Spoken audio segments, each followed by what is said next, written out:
Because we got a lot of ground to cover tonight, and this is the only way we get in front of people. Yeah, we had a different kind of crazy last Monday, so I guess this is our crazy for tonight. This is our crazy for tonight. Good. All right, so let's get into our first news item of today, and we're just gonna, this is gonna be a fun one here. Yeah. If you've been keeping up with it, and I don't know if you have been keeping up with it, but there's this thing called, what is it called? Burning Man. Burning Man, okay? Yeah, see ya and wouldn't want to be ya. What a mess. Hey, you talk about programming that we talk about here. What's that movie that they came out with? Wicker Man? Wicker Man. I don't remember seeing the entire movie, but yeah. It was based on this. Right. It was based on I don't know how old that practice was, but that came from way back. And so, you know. Oh, this is so pagan. Being good pagans and Babylonians and hedonists, of course, we have to continue or resurrect this. Yeah. Right? So here's the thing that, if you saw it on your news or heard anybody talking about it, all you've heard about is the mud. And that's the title of this article. Exodus begins, thousands attempt to flee Burning Man. For the more than 70,000 attendees stuck in the Burning Man Festival in the northern Nevada desert, a break in the weather and drying toxic alkaline lake bed. What more could you ask for, right? I mean, let's just all gather in a toxic alkaline lake bed. I mean, seriously. This is exactly what you're thinking when you're looking at a couple of days to get away. 4 hours away from civilization. Hey, let's all go to a pagan festival full of sexual perversion in the middle of a toxic alkaline lake bed. We can run around naked, and maybe it'll rain in this dry lake bed, and we can roll around in toxic mud. It'd be fun. And some people that are totally demonic said, let's take our children. Because I've seen people walking around with children. Are you kidding me? No, I'm not kidding. I've seen people walk around with their children. Before we get into this article, I don't remember if we touched on this last week or not. I mean, we are moving at the speed of life, and I cannot keep up with all of it. But whether we touched on it or not, many of you may have seen the, I guess they were tree hugger, environmentalist, whatever, that blocked the road for people trying to get there, which that made a big splash in the news, and that was a big story in the news. So before the festivities even got underway, we had that big event happening. Yeah. And when I saw that, I said to myself, they're making a really big news article and stink out of this. I should have known then. Yeah, we should have known. Something was up. And, this article goes on that says that the chaos began on Friday evening when burners were told to burners, that's what they call them, where burners were told to shelter in place and conserve food. There was an announcement that went out saying shelter in place and conserve food, water, and fuel when the dried up alkaline lake bed transformed into a muddy hellhole. And by Saturday, the situation had deteriorated.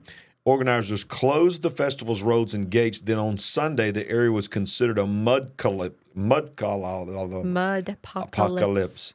So look at that. These people are gathered in this half-moon shape. So the man is in the center. He's in the center. He was going to be burned. There's the man. And by the way, I don't think he got to burn. I think he was too wet. They couldn't light him. I think it's funny. Wow. Look at all that mud. Look at all that mud. That part is funny. The rest of it is horrible. It is horrible. Because there are over 70,000 people. Now, you told me earlier today that they had begun the exodus back. Some of them even before today had walked back to a road where they could hopefully be picked up because nobody can drive in this mess.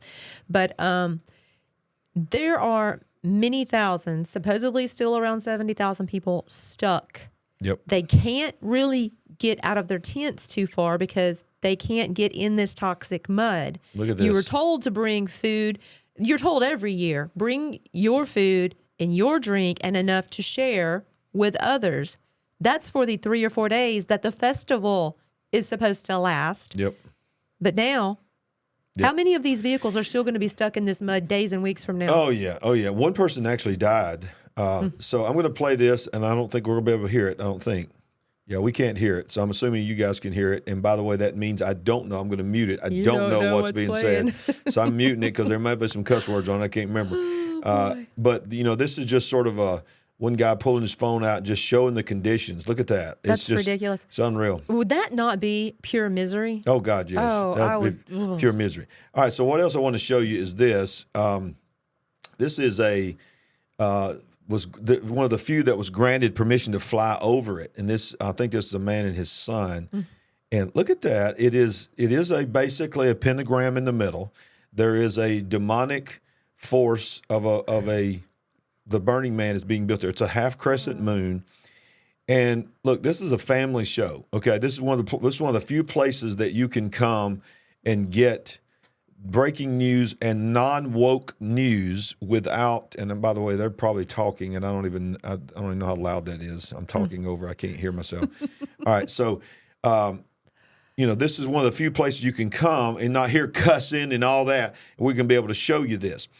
But one of the things I want to tell you, and please bear with us, the fact that we keep forgetting that we can't hear this, is that this is a perverted, yes, dare I say, giant orgy. I mean, in fact, I was reading one article today where they literally said stationed all around it, all those campers and stuff you saw, there was hundreds of different named and on the program called orgies where they could just come and join the. Sorry, parents, for saying that. That's about as deep as we'll get into it.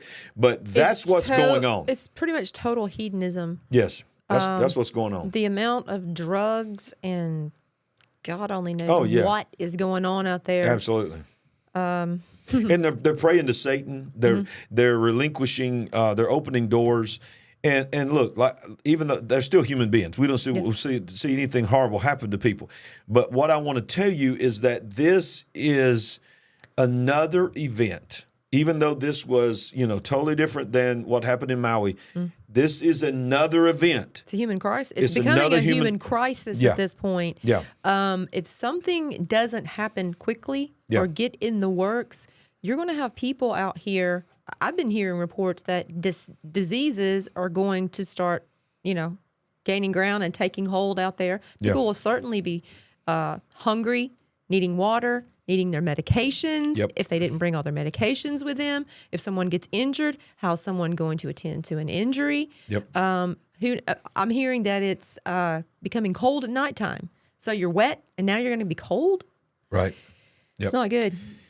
All right, so now we need to move on to the crisis that we've been covering for about a month now, Maui. And, I've had several people, this will be the only part that it's a little funny part because the rest of it is so serious, try to help me pronounce this. So I've called it Lahana. I mean, I've called it so. And wouldn't it be just like the devil for me to have it on here to remind me how to say it, and now I can't hear it. But they'll be able to hear it. There it is. Did y'all hear it? I can see the mouth moving, but I can't hear it. Is it Lahaina? Like hi. I believe it's hi. It is. That's right. So Lahaina. So we're going to cover Lahaina tonight.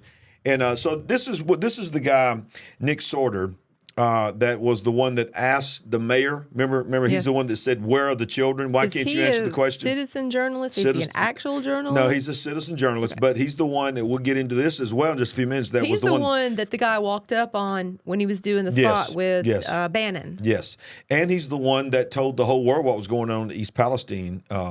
We forget that. So he says he basically puts out a tweet today, and he says, "Good morning again from Maui, where residents are being royally bleeped by local, state, and federal governments." He said, people are saying no sound, so I don't know. Okay, wait a minute. No sound. We can't hear the videos. Oh, you can't hear the videos. Okay. All right. So here's what we're going to do. Now I did mute mute the videos. So because we didn't know what the volume was. So look, before we go any further, I want to make sure I can establish this. I'm going to play a little clip of this, and then you tell me if you can hear this. Okay. All right. So I'm playing a little clip of this. You tell me if you can hear that. All right. That's all I'm going to play of it. Tell me if you can hear it, and then I'll know where to go from there. I'm going to wait for that. But he's saying Nick Sorter. Says this is what we're going through in the Maui tragic fires. Number one, the town of Lahaina is being increasingly fortified, and there are police and military checkpoints. Did you say this was today? From today? This is from today. Are literally at every corner. Okay, so they're saying they cannot. Yeah, they said they didn't hear the videos. All right, so here's what live TV is. Okay, So everybody live TV, bear with us and hang on just a second. Everything's going to disappear for just a minute. Just hang on. Reset.